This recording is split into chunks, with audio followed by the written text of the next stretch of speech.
Here's a question that we get asked by people all the time, people with very simple needs and families with very sophisticated needs. I have an expensive house. One of my children lives in it, or one of my children would like to live in it. Shouldn't I just give it to them? Well, let's slow down for a second.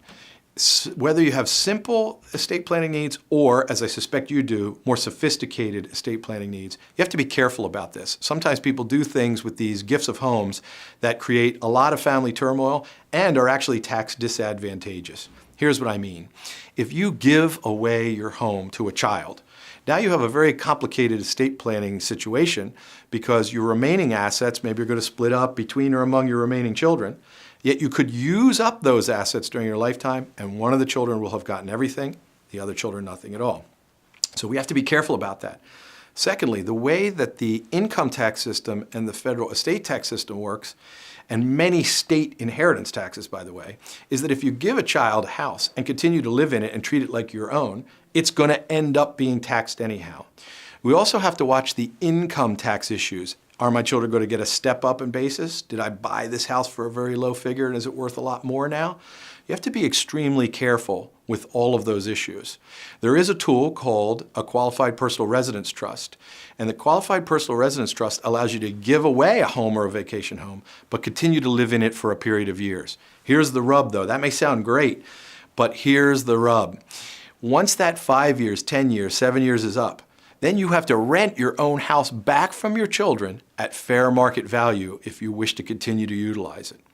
So, good things and bad things about this technique. It's a very powerful technique and it's a very useful one. I would just caution anybody, whether your planning needs are simple or whether your estate planning needs are complex, to talk to your attorney about the tax implications of giving away a house, whether it's being given outright to one or more children or whether it's being given away in a qualified personal residence trust.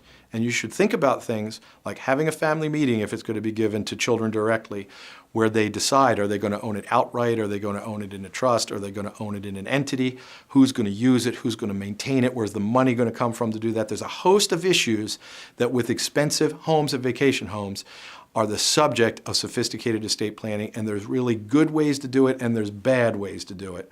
We can help you through the process. I encourage you to get the right information from your advisors. Thanks.